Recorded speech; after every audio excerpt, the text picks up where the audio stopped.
Trečiadienio sausio 23 dienos laidoje. Kėdainių valstybinė maisto ir veterinarijos tarnyba praėjusiais metais atliko 168 patikrinimus. Atšalus orams reikia pasirūpinti laukiniais paukščiais. Mikalojaus Daukšos viešojoje bibliotekoje pristatyta Astos Ivaškevičiūtės knyga Laisvė būti savimi. Kėdainiuose beveik 500 Kiokušin karate sportininkų laikė nuo 4 iki 1 Q egzaminus. Kėdainių valstybinė maisto ir veterinarijos tarnyba praėjusiais metais atliko 168 patikrinimus, kas sudaro apie 80% visų rajone esančių įmonių. Šios tarnybos maisto produktų inspektorė Adelė Maziliauskienė pažymėjo, jog didesnis dėmesys buvo skiriamas maitinimo bei gamybos įmonėms.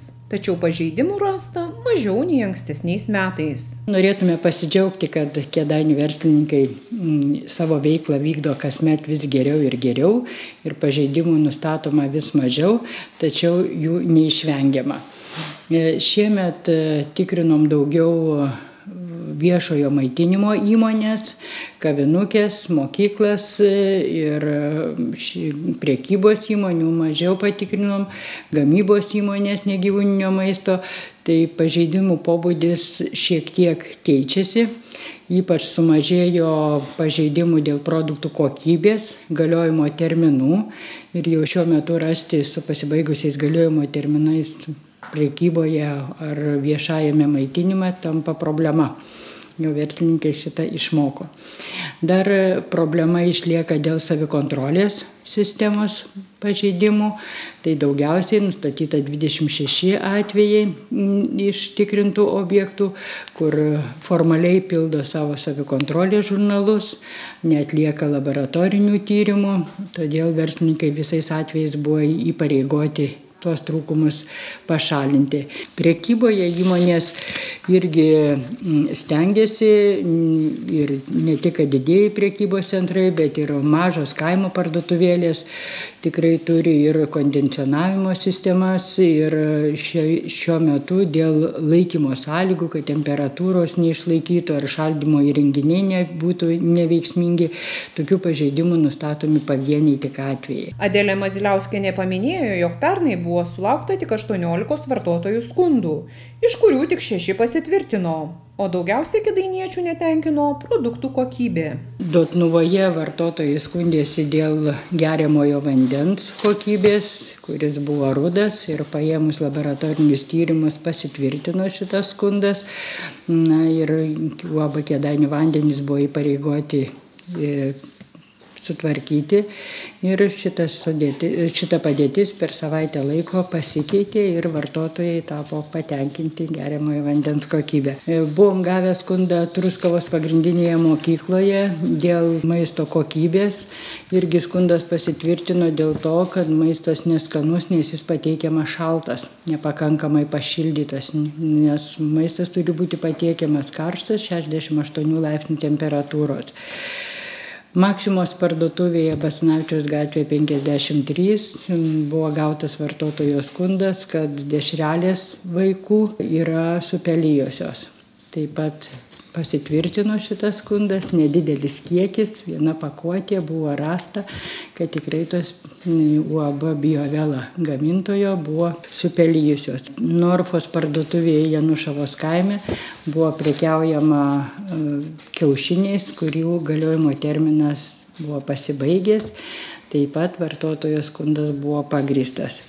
Kavinėje Sustok akimirka buvo skundas dėl pasibaigusių galiojimo terminų, tačiau su pasibaigusiais galiojimo terminais produktų nebuvo rasta, bet buvo nustatyta kiti higienos pažeidimai, kryžminės taršos pažeidimai, kai kurie patiekalai virti buvo užšaldyti vietoje ir jų tiekimas buvo uždraustas. Taip pat Samariečių bendrijoje Sodų gatvė 22 buvo nustatyta personalo higienos pažeidimų, todėl tokie vartotojų skundai per praeitus metus buvo pagrįsti.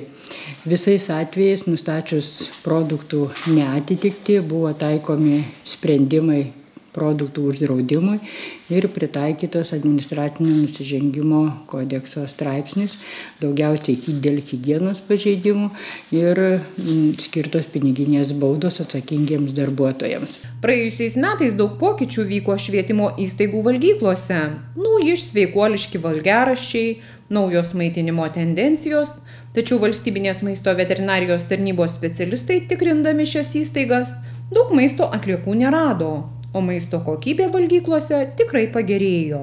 Įsigaliojus naujajam aprašui mokyklose dėl vaikų maitinimo, pirmieji įspūdžiai atrodė, kad tiek tėvų nerimas, tiek vaikų nerimas praėjo ir šiuo metu tikrai patikrinom visas mokyklas, tiek gamybą, tiek išvežiojimą.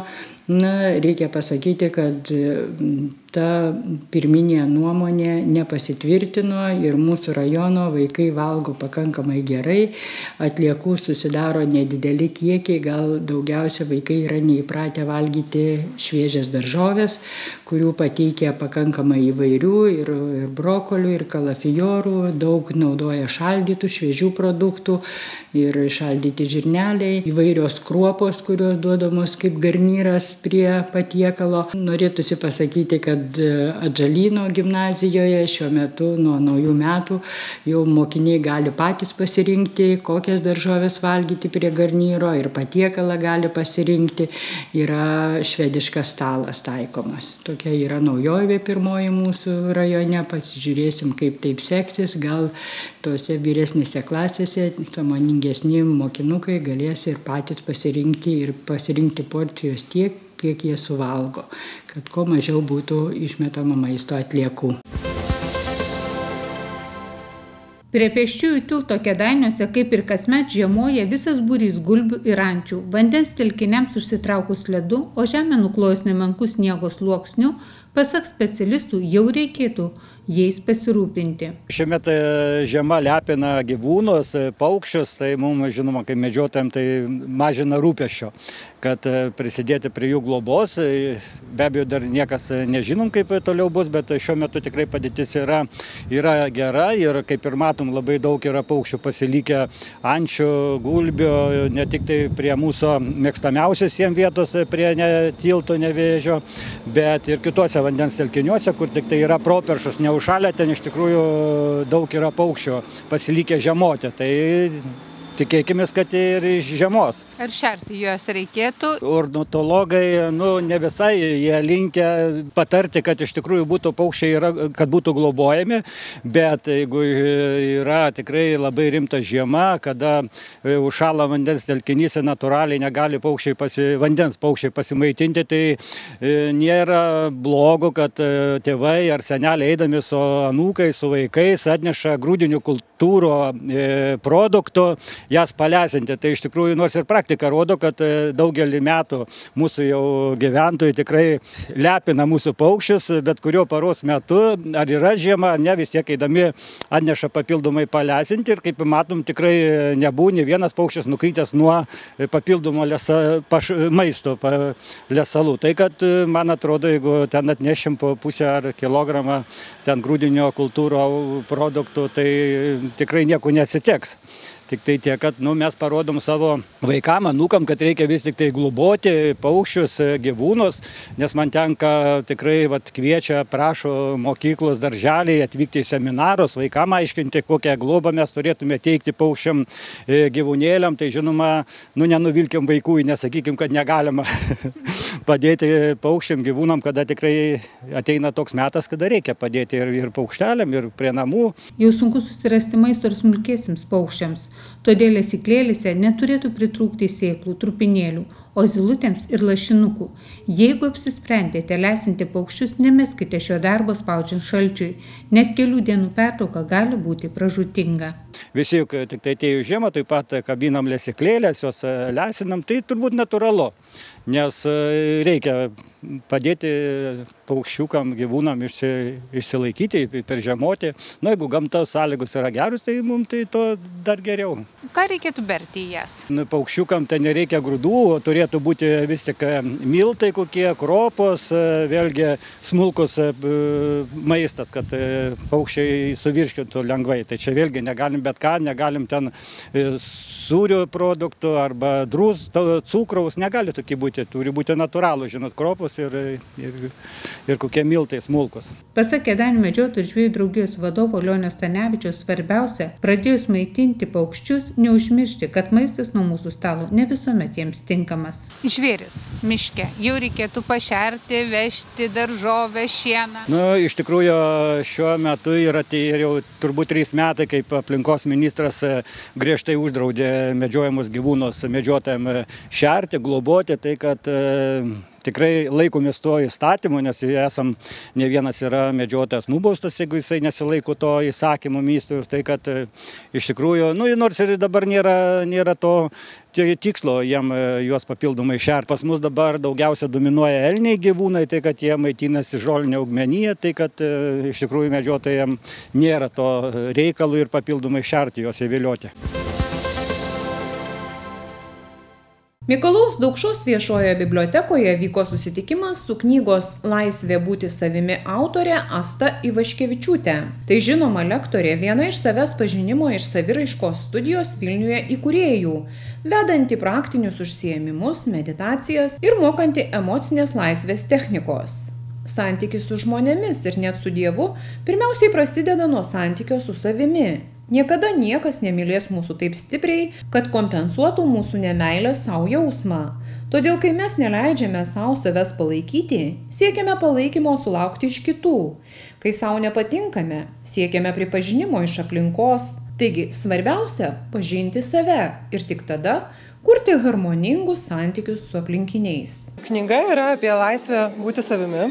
Todėl, kad mes labai puikiai išmanome, kaip nebūti savimi, kaip mes stengiamės pritapti, įtikti, atitikti lūkesčius, nuspėti lūkesčius ir sugalvoti, kaip visiems patikti. Labai bijome prarasti pritarimą ir palaikymą kitų žmonių ir išeikvojame begalės energijos, kad galėtume būti tokie, sugalvoti, atspėti, ko iš mūsų tikisi visuomenė ar artimieji, ar ten giminės ar darbdaviai. Neskiriame visiškai dėmesio ir laiko, kad būtume savimi.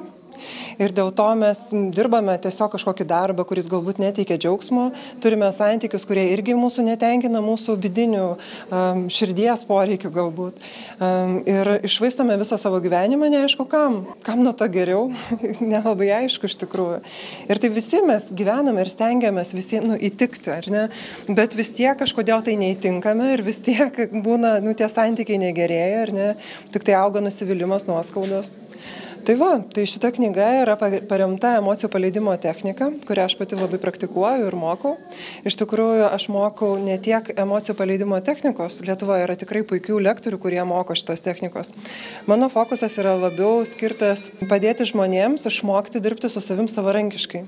Savarankiškai pamatyti, ką jie spaudžia, kokius savo įsitikinimus spaudžia, kur ką savo yra uždraudę, ko neleidžia savo. Pradžioj turbūt norėti reikia, nes jeigu žmogus nenori daryti jokių pokyčių, jisai puikiausiai turi pilną pasiteisinimų, kodėl negali, kodėl ne dabar, kodėl dar palauks, dar 10 metų, dar pakentės, visi taip gyvena. Iš tikrųjų, kai mes kažkuo tikime, mes ieškome palaikymų iš aplinkos. Žinot, kaip viduriniai mokykloje ateini į pamoką nepadaręs namų darbų. Ir tada eini per klasiokus ir ieškai klasioko, tu padarai namų darbus? Nepadariau. Ir aš nepadariau. Taip mes, turėdami savo kažkokius įsitikinimus, lygiai taip pat ieškome palaikymo iš aplinkos ir randame. Kad ir kuo pasirinktume tikėtumės, visą laiką rasime įrodymų ir bendraminčių. Bet kokiai minčiai yra pilna bendraminčių. Pasižiūrėkit, pavyzdžiui, tie, kurie valgo mėsą, turi pilną įrodymų, kodėl jie teisingai daro, ar ne? O tie, kurie jos nevalgo, irgi turi pilną mokslinių įrodymų, kodėl tai yra teisinga. Tai kai mes ieškome iš išorės palaikymo mūsų tiesoms, tai mes tikrai ją randame. Ir ne išoriai reikia ieškoti to savo tiesos su savo viduj. Pasižiūrėti savo vidų. Tai yra emocijų paleidimo technika, tai vadinama Sedonos metodu. Ir tas metodas yra esmė tokia, kad kai mes kažkuo tai tikime, mes pagal tą savo įsitikinimą kuriame savo gyvenimą. Realiai tai yra tiesiog įtampa, su kuria mes spaudžiame savo įsitikinimus ar savo emocijas, kauname su savo emocijomis. Tikime, kad yra pozityvios ir negatyvios emocijos ir tam, kad gyventume laimingą gyvenimą, mums tai reikia atsikratyti visko, kas negatyvu. Ir tada pradedam kautis. Tada pradedam, pavyzdžiui, kai pykstame dar ir ant savęs, kad supykome. Kai pavargstame, mes nepriemame savęs pavargusios ir stengiamės tą nuovargį kažkaip tai atsikratyti juo. Tai kai aš sakau apie emocijų paleidimo techniką, praktiškai automatiškai pa žmonės kyla asociacija, kad tai yra emocijų atsikratimo technika. Bet tai yra nieko panašaus su tuo ir tai visiškai nesusiję, tai yra tiesiog įtampo atpalaidavimo. Pastebėjimo įtampos ir įtampos atpalaidavimo technika. Ir toks labai paprastas dalykas, tiesiog pastebėti, kas spaudžiu ir atpalaiduoti, tai, dramatiškai pakeičia visas gyvenimo sritis ir sveikatą, ir viską, karjerą, santykius, bet ką, finansus, bet ką. Savaitgalį Kėdainių arenoje ir sporto centro krepšinio salėje vyko Lietuvos Kiokušin Karate federacijos 4 ir 1 KIUI egzaminai, kurių laikyti susirinko šios sporto šakos entuziastai iš visos Lietuvos. Sporto klubo Stoikas Kėdainiuose treneris Vaidas Rudelis neabejojo, kad šie egzaminai padeda jaunimui palaipsniui tobulėti ir yra nemenkas išbandymas dėl įnirtingų kovų, kurios vyksta po technikos demonstravimo. Labai džiugu, iš tikrųjų, kad Lietuvos Karate Kiokušin federacija pasirinko Kėdainius ir šitoj didžiojoje arenoje organizuojami Karate Kiokušin kvalifikaciniai egzaminai.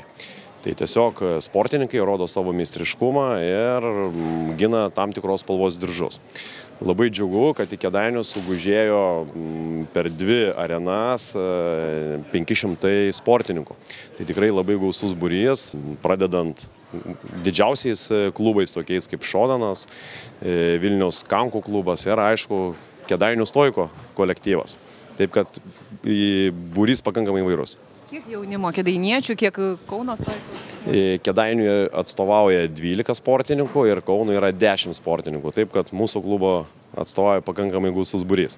Nuo ko priklausys jaunimas? Išlaikys tos diržus, neišlaikys? Visas tas dalykas, tai aišku, priklauso nuo kiekvieno sportininko, nuo jo pasiruošimo, kiek laiko ruošiasi, kaip atsakingai ruošiasi, nuo jo valios ir, aišku, nuo didelio noro. Nors ir technologijų amžius, iš tikrųjų jaunimą labai sunku privers sportuoti, bet labai džiugu, kad Kėdainiuose jaunimas pakankamai aktyviai susidomėjo sporto šakom, ypač karate, ir tikrai turim virš 100 pastovių narių, kurie aktyviai lanko, dalyvauja varžybose, dalyvauja Lietuvos, Europos čempionatuose ir ginasi aukščiausius diržus. Kam dabar iš klubo geriausiai sekasi? Šiai minutė aukščiausius pasiekimus turi Titas Vyšniauskas, kuris šitoje arenoje bandys gintis 1 KIUI, tai yra rudas diržas juoda juostelė. Arnoldas Nargelavičius, Lietuvos čempionatų prizininkas, tarptautinių varžybų nugalėtojas, iš tikrųjų, ir turim nemažai tokių patyrusių sportininkų. Kėdainių Kiokušin Karate klubo nariai džiaugiasi galimybę mokytis rytų kovos menų, kurie yra ir laisvalaikis, ir sveiko gyvenimo filosofija. Jau 11 metus lankau karate. Ištvermės tikrai daug reikia pasiruošimo ne tik fiziškai, bet ir psichologiškai. Reikia, aišku, ir papildomai pasiruošti, jeigu treniruotis irgi nuo tavęs priklauso, kiek tu dirbi. Ir be abejo reikia ir namuose pasiruošti, ir tą technikai, ir psichologiškai be abejo reikia pasiruošti. Kuo tas sportas yra įdomus, kodėl jis tave traukia? Kaip sako treneris, čia yra ne sportas, o gyvenimo būdas. Tikrai domina, kai sportuoji, visi žmonės jaučiasi geriau, kai pasportuoja. Jauties toks kaip euforija tokioj. Aišku, yra sunku, esu dalyvavęs daug varžybose, yra nuopilnų, yra ir nenusisekimų, bet aišku, reikia nenuleisti rankų ir judėti pirmin. Kokie planai, ką norėtum pasiekti? Pirmas planas dabar šiandien išlaikyti juodą juostelę, o toliau juodą diržą siekti ir tada jau nežinau, jau reikės kelti kitus tikslus. Atėjau į Stoiką būdamas 14 metų, dabar man jau beveik 24. Egzaminas, yra sudėtingas dalykas, kuo aukštesnis diržas, o sudėtingesnis egzaminas. Nes reikia prisiminti senesnių diržų visas technikas mes kartojam ir reikia dar išmokti labai gerai savo techniką. Egzaminas susideda iš technikos parodymo ir jeigu tu viską labai gerai padarai, tada viskas perina ant kovų. Kuo aukštesnį diržą laikai, tuo gauni daugiau kovų. Pirmas kovos prasideda, pirmas egzaminas, kai laikai geltoną diržą, prasideda pačios pirmos kovos. Ir tai yra 15 kovų ir laikant aukštesnį diržą, jos po keletą dasideda. Man reikės dabar atlaikyti, jeigu praeisiu visą techniką 20 kovų, viena kova minutė laiko. 20 minučių be pertraukos, toks sparingas. Sudėtingiausia yra praeiti techniką, nes pasako japoniškus pavadinimus, kombinacijas, turi gerai išgirsti, greit sureaguoti ir viską greitai, tikslingai koordinuoti padaryti. Ta technika daug duoda, pavyzdžiui, varžybose. Tu tos technikos pagalba išmoksi tikslumo, greičio, koordinacijos, nes jinai pagrindė duoda koordinacijos, gerai išmokina, tikslumo ir greičio. Ir tau šitas sportas, kuo patinka? Tai yra dabar laisvalaikio būdas, praleidimas po darbų, kažkaip save realizuoti, palaikyti sveiką aktyvią gyvenseną, nes pats dirbu sveikatos priežiūros srity kineziterapeutu. Tai labai gerai ir darbė tas sportas praverčia pratimų pamokant žmonėm, parodant arba kažką paaiškinant. Tai lanku apie 13 metų, varžybose šiaip dalyvauju gana daug, esu daug kartų Lietuvos čempionato prizininkas. Šiaip patinka, nes daug kovot gaunu ir išmokstu kaip gatvėje apsiginti, tai dėl tokių maždaug dalykų. Ja. Diržų egzaminai ar sudėtingi yra, kokio dabar diržo sieksite? Tai sieksiu juodos juostelės, pirmakių. Egzaminai yra gana sunkus, trunka apie 4-5 valandas ir iš tikrųjų reikalauja daug ištvermės. Ir jo, pasiruošimo taip pat reikia daug. Kėdainiečių klubas, kiek dabar yra žmonių, kaip sekasi? Kėdainiečių gana daug, manau koks 100 panašiai. Ir dažnai varžybose jama mūsų klubas prizinės vietas. Manau, sekasi mums gana gerai.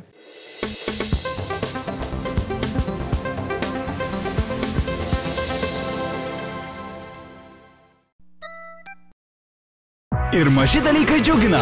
Filmuok, daryk triukus ir stebink. Dronas dovanų kartu su Baltikum internetu ir išmaniąja televizija. Daugiau pramogų, daugiau džiaugsmo. Baltikum.lt.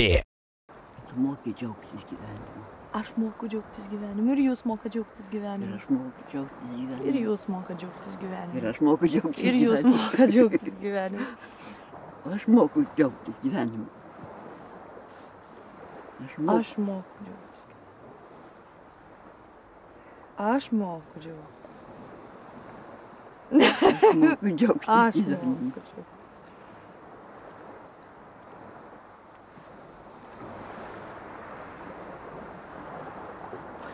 Abi mokam džiaugtis gyvenimu. Abi mokam džiaugtis gyvenimu.